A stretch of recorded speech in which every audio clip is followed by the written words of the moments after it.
Okay, guys, let's talk about acolytes. So we've met a few of them: Dr. Stone, Laura, and now Ray. All three of them seem to come to this role with different attitudes and for different reasons. Dr. Stone's child was saved by Balthazar, which is not sort of surprising when you think of vampires' ability to fund research. Laura apparently wants to simply serve. And Ray, well, Ray wants to become a vampire himself, as he makes very, very clear. Personally, I don't know that I would ever want to be an acolyte. I'd want to be a vampire. I mean, forever the star, not the audience, right? But let's say, unlike poor Ray, becoming an acolyte gives you a foothold into the vampire world. Would you do it then, knowing all that's involved?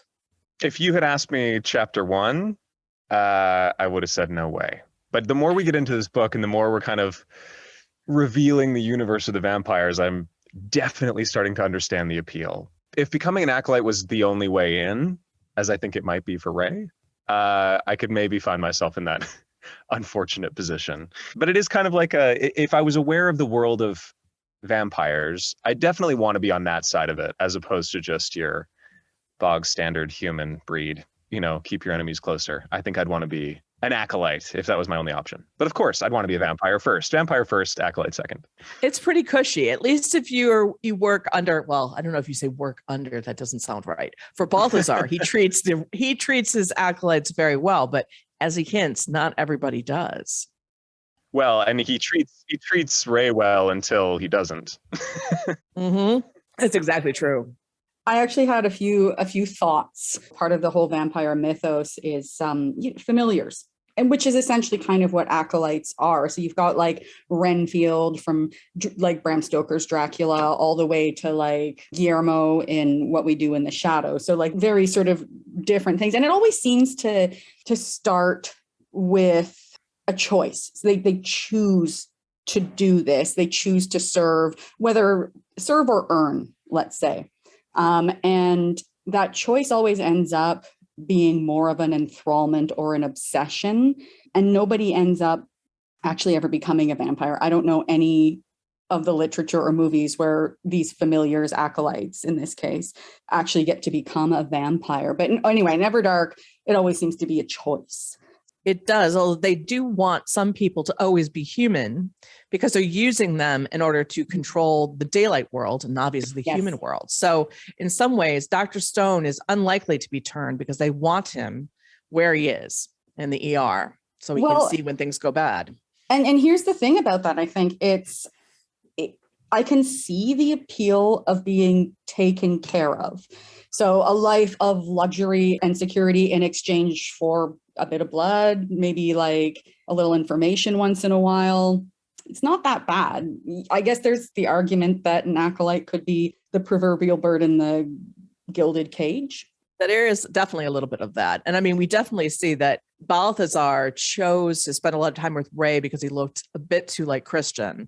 And that must have been hurtful to hear, although he won't remember it or anything else. And he'll find himself at the other end of this, believing he's had a wonderful time and he'll be taken care of, even though he's no longer an acolyte. But still. Well, we have examples of it. Like, and I mean, I hate to compare Everdark to Real Housewives, but you're looking at, it's a prime example. It's a bunch of people who live their lives in service to their partners, their children, their communities, in exchange for wealth, fame, and luxury. That's a very apt comparison, to be perfectly honest with you. It's transactional in a lot of ways. Mm-hmm. I think, especially with Tom Girardi and his wife, Erica, the attorneys in Chicago who turned him in knew that he was broke and something was wrong when Erica divorced him, because the one attorney said, Edelson, I think, said basically like, I knew this was transactional and the money had to be gone if she was going. And that's the big problem. So yeah. There's definitely, from Everdark to our world, there's a parallel there, obviously. Would I choose to be an acolyte? No. I don't think I'd choose to be a vampire either. I think I'd just do the third thing and just live my life as a human being. But that's just me. I can see the appeal of either. It's not 100% win in any which way you decide, I think. I think for me, choice is very important. And I think the ability to make a meaningful, informed choice, to consent to that choice is what freedom's about. So for me, I think you've hit on some great things. The idea of transactional relationships, if the master sees the acolyte as nothing more than a blood bag on two legs, then I think that sounds like a pretty terrible relationship. And there are in these stories many, many, many terrible, oppressive, abusive masters. So I wouldn't want to be an acolyte to one of them. That said, there are others that I think could be quite fun. If I had no chance of being a vampire, I'd rather have that support of an immortal and access to their funds and their monies and legal protection and anything else I could want. So, but I think the important thing would be that there needs to be an honesty, even in a transactional relationship, about what each party expects and is getting out of it. And that's interesting to me because does Dr. Stone know that he is never going to be a vampire, that his hit the glass ceiling of acolyte? Because eventually people are going to notice that Dr. Stone is looking young for his years, doing quite well. So, I mean, do acolytes live longer, Raythe? Are their health improved by this? They do. They do live longer. Their health is improved. Although, as they said, the blood can be like a drug. I mean, some people do not take well to it.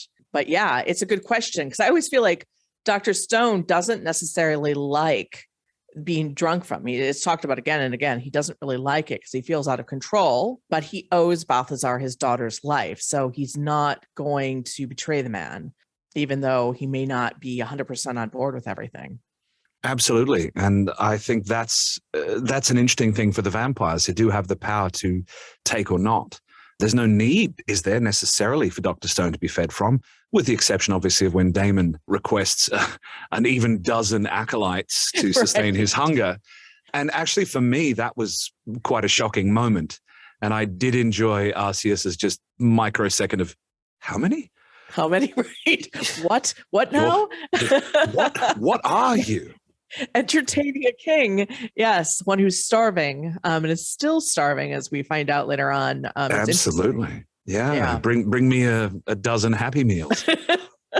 Because there's always, I suspect, going to be that relationship too, because from what I've read so far, it feels very much that there is a class system in the vampire world of master and fledgling and then acolyte, that the acolytes are required, even in Balthazar's very libertarian house, to call them master. Yes. And that Balthazar comments about it, that it's important to maintain this separation between the vampires and the acolytes.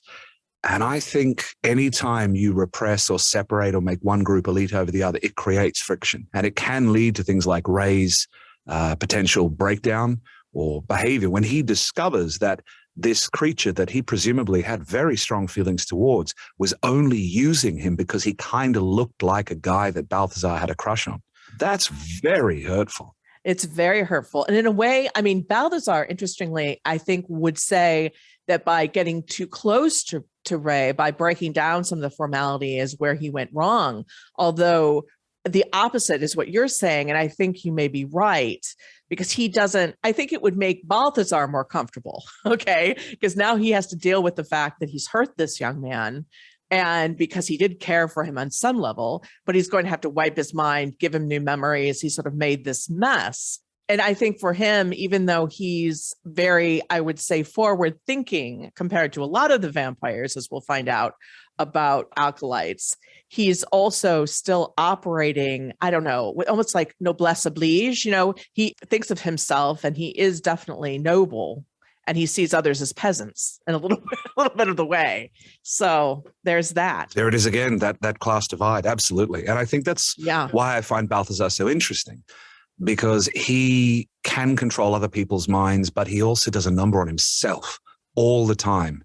And I think character lives in inconsistency, that Balthazar can at once be striving for some sort of freedom, some sort of a new and different way. And at the same time, he is doing the same thing that was done to him to others, and seemingly saying it's okay if they don't remember what I did to them, which again, to me, I think is a highly dubious proposition. And which Christian brings to the forefront. Absolutely. He basically says, if you're going to do this, you have to accept that you're doing this.